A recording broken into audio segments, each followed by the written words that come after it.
Back in 2014, the people at Disney decided that Planes had made enough money to release a sequel in theaters, which they did. Now, in order to make a sequel to a movie, you should probably have similar elements that show that it is a sequel. And while having a similar tone and some of the same characters to the previous movie is an obvious choice, Planes, Fire, and Rescue also grabs three other major elements from Planes: the change, the training, and the crash. The change is defined by Dusty changing professions. In Planes, he went from a crop duster to a racing plane. In Planes, Fire, and Rescue, he goes from a racing plane to a firefighter. And the firefighting is actually kind of cool. The shots of the team of firefighters putting out the forest fires, and honestly the fires themselves, look really good. And you can tell from some of the lines that the writers had a respect for firefighters and the dangers they face. And I think that's really good. So how does Dusty go from being a racing plane to being a firefighter? Well, turns out Dusty has been flying so intensely that his gearbox is failing. And not only is it practically impossible to fix, but it's been out of production for a while, so finding a new one is next to impossible. What this means is that Dusty can't do any more intense flying, such as racing, because if he does, his gearbox will probably break completely. This upsets Dusty so much that he accidentally sets fire to his airport, which causes it to be revealed that the airport is not able to hand a fire well at all, mostly because there's one fire truck for the entire, admittedly small, airport, and all of the firefighting equipment is falling apart. Because of this, the airport is going to get shut down unless they update the equipment they have and get a second firefighter too.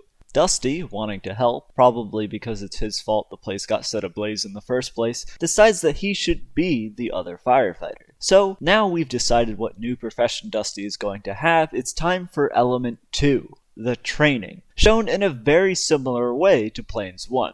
But here's the thing, Dusty's training to be an airport firefighter, and instead of training to put out airport fires, he trains to put out forest fires. Now, I don't know a lot about firefighting, but I feel like those are very different things that require very different skills. Now, I'll allow it because clearly the main goal here is to have Dusty fighting forest fires, but still, the training does not start well, as even before it starts, Dusty decides to go and watch the firefighting team contain the fire, and of course gets in the way, making the leader, Blade Ranger, immediately dislike Dusty. To be fair, I'd also not like someone that got in the way of me trying to save lives, so I'd say Blade's completely in the right. Now, as is to be expected with a training montage, in the beginning, Dusty kinda keeps on failing to dump retardant at the right height, failing to pick up water from the lake, and failing to do a kind of obstacle course. Now, all of this makes sense, as Dusty's new to this, but there's two important things to talk about as part of this training. One, Dusty's characterization in Planes, Fire, and Rescue is actually pretty consistent with his characterization at the end of Planes 1. Admittedly, this is in part because the only thing that changed character-wise with Dusty throughout Planes is that by the end of the movie, he's not scared of heights anymore. This is okay in Planes 1 because in general, he's a good guy. In Planes 2, he's still pretty nice, as shown by the fact that he offers to become the second firefighter for the airport. The problem is Dusty's other main character trait, which is that Dusty does not like to admit his faults, and will generally lie, or at least hide the truth, even when it would probably be beneficial to admit it. This doesn't cause too many problems in Planes 1. Dusty doesn't like to admit that he's scared of heights, and while he doesn't tell his love interest, he does tell his trainer, which is the important thing. He does not do this in Planes 2. The fault that Dusty has in Planes 2 is of course that his gearbox is broken, which means he can't do any intense flying. That's why he can't go racing anymore. Thing is, turns out that forest firefighting also requires intense flying, at least in part due to the drafts that massive fires can make. The training for this comes in the form of flying through a canyon and then under a bridge and not crashing into the waterfall that's right after it. Dusty cannot pull this off because it would require intense flying, which would break the gearbox, which would cause him to never be able to fly again or even potentially die. This is a reasonable reason to not want to do something. If somebody told me, go jump off of this high thing, it's an important part of your training, and my legs were unnaturally weak, I'd go, hey, my legs are weak. Jumping off this will probably permanently break them, and I'd like to be able to continue walking. And you know, maybe that would mean I'm not qualified to do whatever I'm training for, but as proven in this movie, having no help is sometimes better than having unqualified help. Dusty does not tell his trainer Blade about his broken gearbox and instead makes some excuse about how it's too dangerous in general. And unlike in Planes 1, it takes most of the movie for Dusty to tell him, which, spoiler alert, does cause issues later in the movie. The second oddity about Dusty's training is that it never shows Dusty getting better. Now, I don't know about you, but I feel like one of the most important aspects of a training montage is the part where the character training gets better at what he's training for. It's like one of the two parts, the part where he's bad and the part where he's better, and the movie just skips this part entirely. This is clearly intentional, as Dusty is shown to still not be competent at firefighting after the training when he goes to fight his first fire, where he dumps retardant on the fire from way too high up, practically wasting all of it and causing one of the qualified professionals to go over that area again. There is one other thing that happens on the first firefight, which brings me to the title of the video: Dusty's character development. See, the other thing that happens in the first firefight is that Dusty goes and not only doesn't follow orders, but does something that Blade had just ordered someone else to do. In this specific scenario, it works out. Dusty does actually help, and everyone's okay. But it brings to light Dusty's main problem in this movie. He does not listen to his superiors. Not only does he not listen to them, he doesn't tell them important information, like the fact that he can't do intense flying. To me, this feels like a major problem that would be the kind of thing that would need to be fixed by the end of the movie. A kind of character development for Dusty. Now, I want to make it clear that sometimes following your superior is not a good idea. The movie proves this by having one of the main antagonists be Blade's superior, the superintendent of the park the firefighters are protecting. The other antagonist being, of course, the fire itself.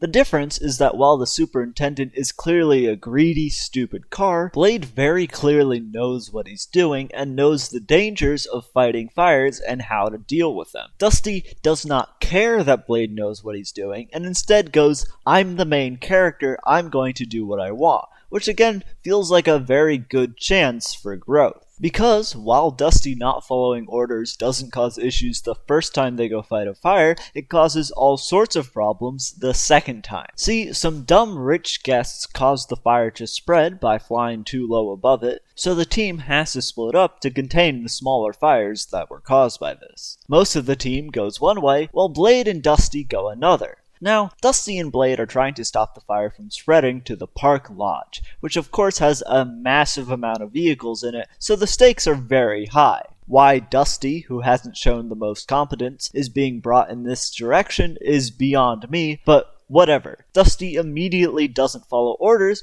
by dumping all of his retardant when he was only supposed to dump half of it. Now, admittedly, he does this because he's a bit distracted by the fact that he was just told he would never be able to race again because no one could find a new gearbox for him. I would probably also be pretty distracted if I was a running racer and then I was told I would never be able to run again. The problem is more what happens afterwards, as instead of going back to base like Blade tells him, Dusty decides to scoop up water from the lake that's right there. Now, Blade tells him that that's a really bad idea because of the drafts caused by the fire and the fact that he wasn't trained to pick up water under these circumstances. But I would like to point out that at this point, we haven't seen Dusty be successful at scooping up water once, even in calmer circumstances. So his chances are pretty slim. And surprise, surprise, Dusty fails so hard at scooping up water from the lake that he manages to, I think, waterlog his engine, though it's kind of hard to tell. So now Dusty can't fly and he's going down a river that's about to go down a waterfall. This means that Blade, who's supposed to be containing a fire, now has to spend time saving Dusty's life instead. The problem is exacerbated because Dusty could manage to save his own life if he pushed his gearbox, but of course he can't do that because then it'll break. Of course, Blade doesn't know this, because why would Dusty tell his superior important health information like that, which is why he tells Dusty to push his engine. It ends up that not only has the fire not been contained, but Blade and Dusty have to hide in a mineshaft for the fire to blow over because there's not enough time to escape it. While hiding in this shaft, Blade gets severely burned protecting Dusty again, and almost dies. I blame Dusty for this entirely, as the only other character to blame would be Blade, who was literally just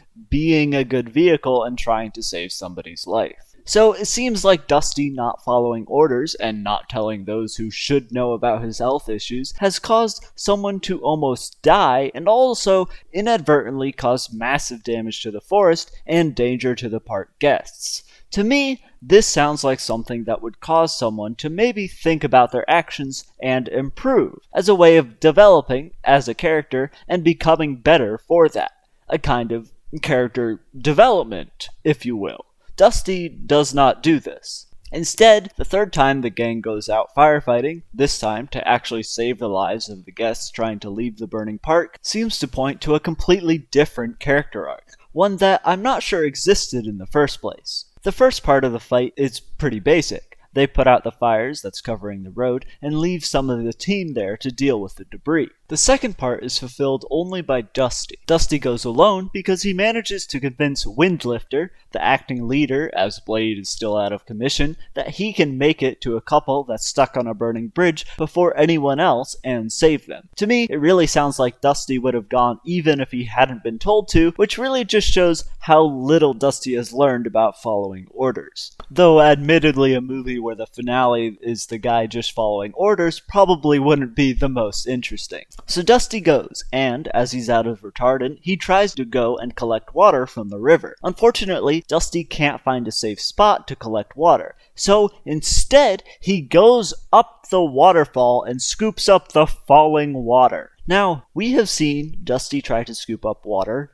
twice, and both times he has failed miserably. I'm no professional, but I would say that scooping up water from a massive waterfall surrounded by fire would probably be the most difficult attempt he's done. But this time, he succeeds beautifully and saves the couple, allowing them to escape the bridge as it collapses. Unfortunately, in order to accomplish this ridiculous feat, Dusty had to push his gearbox, and right after saving them, it completely breaks, and he brings us to the third element of a Planes movie, the crash.